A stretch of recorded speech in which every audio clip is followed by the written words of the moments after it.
Hello everyone, welcome back. In previous lecture, I started new topic that was about the comparators. So let us recall about it. So in comparators, I explained the need of comparator, basic principle and operation of comparator, essential characteristics of good comparator. Now in today's lecture, we will further move on with the uses of comparator. There are five different uses: laboratory standard, working gauge, final inspection gauge, receiving inspection gauge for checking newly purchased gauges. What is laboratory gauge standard? These comparators used as laboratory standard for which working or inspection gauge are set and correlated. What is working gauge? They are also used as working gauge to prevent work spoilage and to maintain required tolerance at all important stages of manufacture. What is final inspection gauges?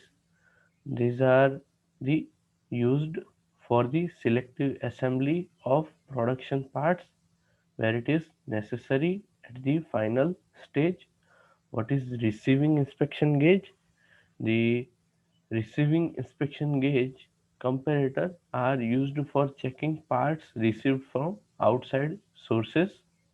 What is newly purchased gauges? For checking that we required comparator for checking newly purchased gauges and components in mass production at very fast rate. So these are the five uses of comparator. Now the classification of comparator. A wide variety of comparators are commercially available at present. They are classified according to method used for amplifying and recording variations measured in the following type. Now, what is comparator? मैं एक basic idea दे देता हूँ। Comparison का मतलब, आप suppose आप student हैं, आप अपने मार्क्स किसी और के साथ कंपेयर कर रहे हैं। उसी तरीके से अगर हम किसी भी ऑब्जेक्ट वर्कपीस का डायमेंशन स्टैंडर्ड के साथ कंपेयर करेंगे तो हमको एरर जो है वो पता चल जाएगी। तो अभी जो कंपैरिजन करने के लिए जो कंपेरेटर्स अवेलेबल है मार्केट में, वो डिफरेंट टाइप्स के हो सकते हैं। बेसिक जो डिफरेंस हम डिफरेंशिएट कर सकते हैं, तो एक होता है मैकेनिकल कंपैरेटर और दूसरा होता है मैकेनिकल ऑप्टिकल कंपैरेटर, और उसके अलावा दूसरे अलग अलग टाइप्स है, जनरली इलेक्ट्रिकल और electronic comparator. Okay, so mechanical comparator, mainly the mechanical comparator only use the mechanical linkages. They does not require any external source of power. So in mechanical comparator there are four types: dial indicator, reed type comparator, sigma comparator, Johnson macrocator. अभी जो mechanical comparator में क्या होगा कि ये जो mechanical comparators है उसमें मैकेनिकल पार्ट्स होने की वजह से फ्रिक्शन लगेगा, तो वहाँ पे एरर के चांसेस होते हैं। उसके अलावा उनका कुछ एक रीडिंग देने का टाइम होता है, मतलब कि मैकेनिकल लिंकेज मूव होगी तब जाके आउटपुट देगा, मतलब क्विक रिस्पॉन्स नहीं हो पाएगा, मतलब थोड़ा टाइम लगेगा सेंस करने में। फिर हम जितना प्रेशर अप्लाई करते हैं उसके अकॉर्डिंग जो डिफ्लेक्शन होना चाहिए उसका प्रपोर्शन करेक्ट होना चाहिए। सो दीज आर दी, और उसका एडवांटेज क्या है कि इलेक्ट्रिसिटी नहीं चाहिए, फिर मोबाइल है, किसी भी जगह पे ले जा सकते हैं हम इसको, ठीक है, बिना पावर सप्लाई के चेक कर सकते हैं। Okay, and still they are quick, not very much affected, they can give within second the result. Now the modified version, we add optical principle. We will see later on how the optical principle is used in the mechanical comparator. So in optical there are also four types: optical lever, Zeus optimeter, Zeus ultra optimeter, and Zeus opti optotest comparator. Then we will move to the third category, that is completely electrical based and electrical and electronic comparator. They are completely operated through electrical energy and the devices are similarly to that part. Okay, there will be sensors for that. Okay, then comes the pneumatic comparators. Now, how they are differing from the mechanical and other comparators, because they use the fluid as their working mechanism. So, oh, sorry, air as their working mechanism, and then comes the fluid type of comparator. Then comes the projection comparator.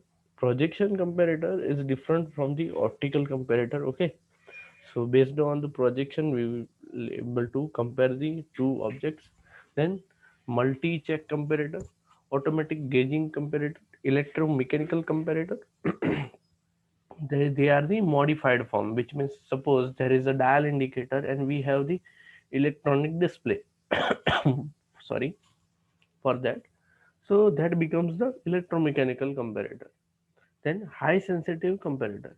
There are two types, that is the Brooks level comparator and Adden-Rolled Milton comparator. Now from this all these types, only the important one here to study are the mechanical, optical, and one of the then the pneumatic and one of the electrical comparator, that we will see LVDT later on. So that are the only important and we will see one by one. Let us start with the working principle.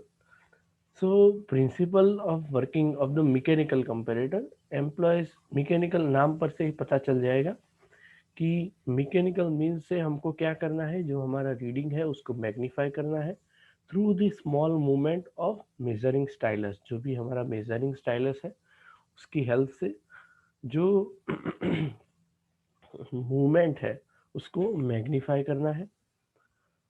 और क्या करना है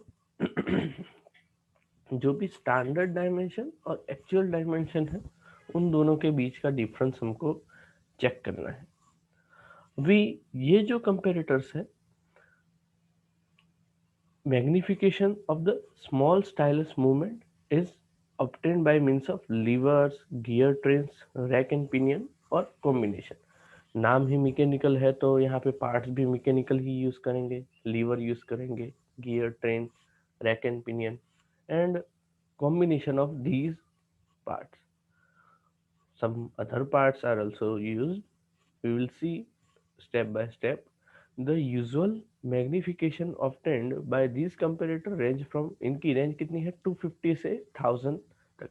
यानी कि 1 mm का जो difference है वो 250 mm तक एम्पलीफाई हम कर सकते हैं। ठीक है, यानी कि अगर 0.02 5 mm का रीडिंग है तो वहां पे जो डायल इंडिकेटर में 1 mm का रीडिंग दिखाएगा, that will be equivalent to the 0.025 mm because the amplification is 250, or suppose it is 1000, then we can measure accordingly. The deflection of the dial indicator will be according to that.